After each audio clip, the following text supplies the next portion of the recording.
Hello viewers, share talk में आपका स्वागत है।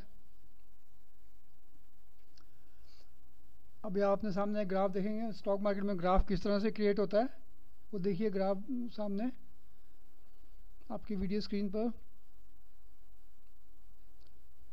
ऊपर चलता है, नीचे चलता है।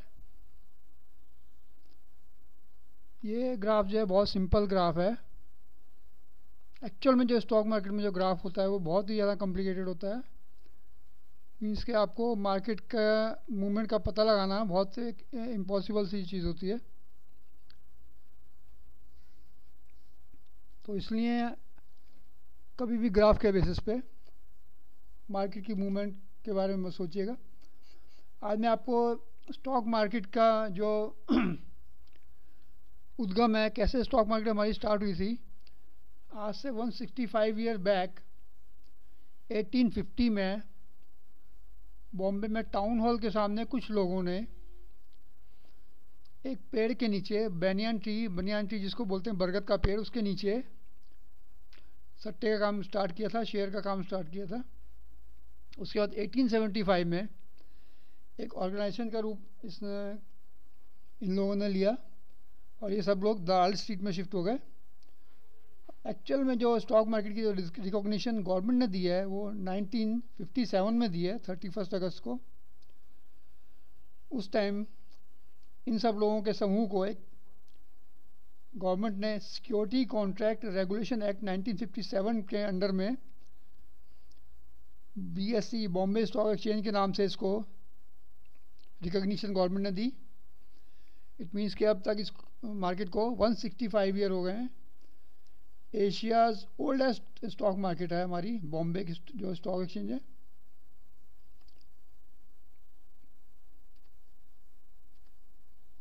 अब मैं आपको थोड़ा बताता हूँ कि इस मार्केट में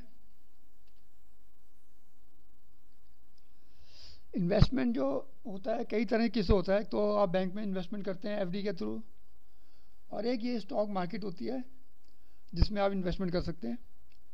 बैंक में एक फिक्स रिटर्न मिलता है आपको, अराउंड 8.5% चल रहा है अभी इस समय।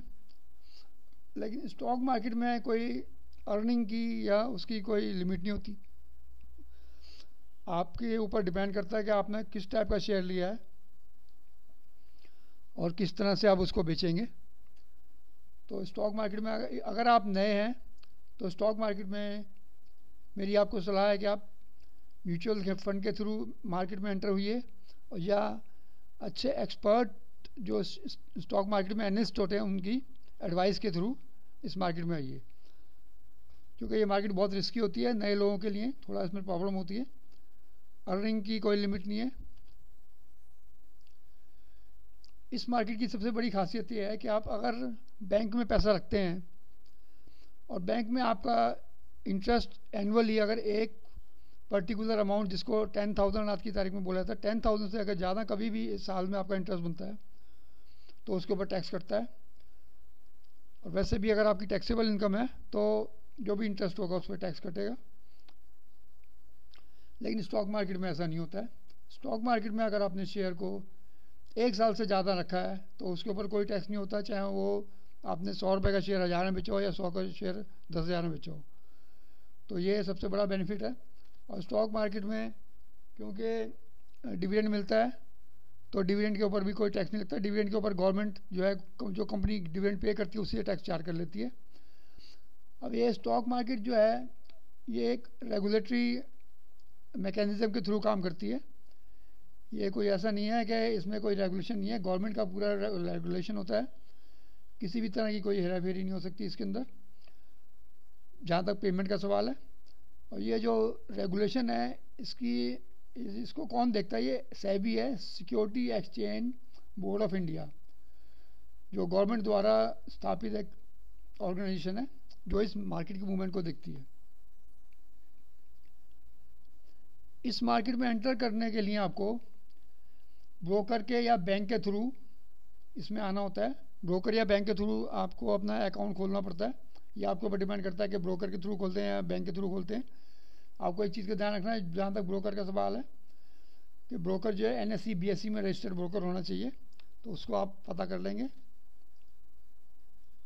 अब इसमें अकाउंट खोलने के लिए आपको क्या क्या चाहिए होता चीज़ें, एक तो पैन कार्ड की कॉपी आपको चाहिए, और एक जो आपका चेक होगा आपके नाम का, उस चेक को कैंसिल करके उसकी फ़ोटो कॉपी चाहिए होती है, और एक आईडी प्रूफ चाहिए होता है, ड्राइविंग लाइसेंस या वोटर आईडी जो भी आपके पास होगा, और 2 फोटोग्राफ आपको चाहिए होती हैं, और एक आपको चेक चाहिए होता है जितने अमाउंट से आप काम करना स्टार्ट करेंगे वो सारी चीज़ें।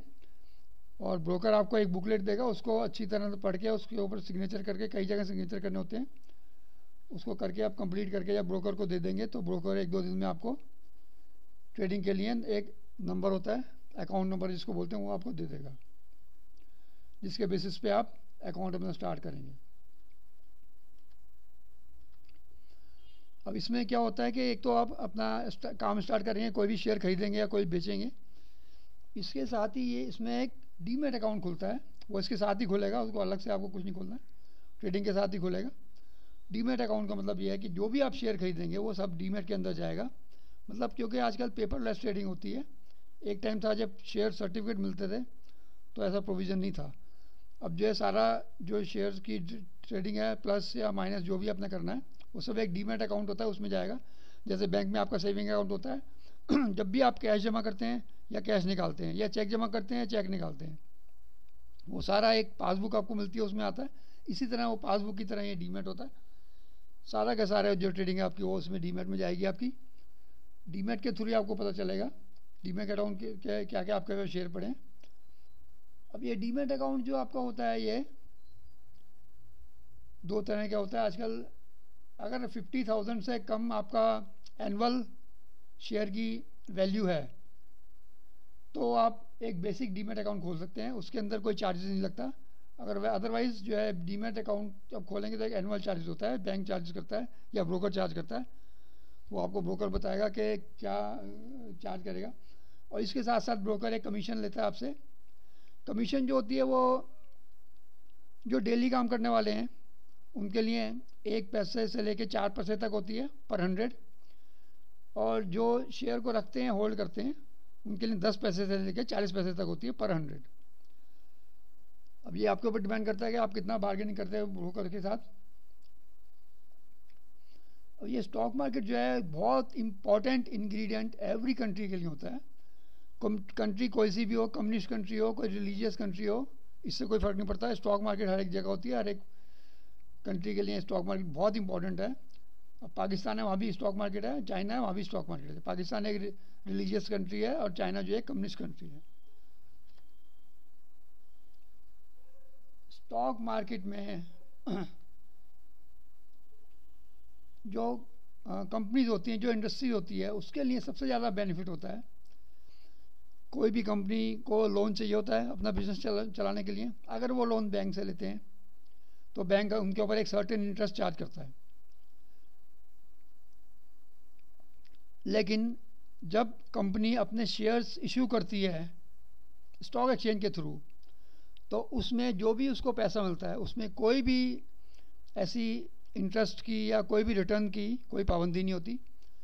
हाँ, लेकिन कंपनी जब अपना काम स्टार्ट करती है, जब उसको प्रॉफिट होता है तो प्रॉफिट में से एक पार्ट जो है वो अपने शेयर होल्डर्स को देती है, जिसको लाभांश बोलते हैं या डिविडेंड बोलते हैं। तो कंपनी के लिए बहुत बेनिफिट है। और वो जो शेयर जब भी वो निकालती है तो वो स्टॉक एक्सचेंज में लिस्ट होता है। तो वो जो कंपनी जिस तरह से काम कर रही है उसको कितना प्रॉफिट हो रहा है, क्या हो रहा है, उसके बेसिस पे फिर वो शेयर ऊपर नीचे होता है। तो इस मार्केट में आपको जब शेयर आप खरीदते हैं तो बहुत ज़्यादा आपको पेशेंस रखना पड़ेगा, ताकि अब मैं आपको कुछ शेयर्स के बारे में बताऊंगा। तो please watch share talk and we will meet next time. Next time you will watch my next video. So thank you, take care, goodbye.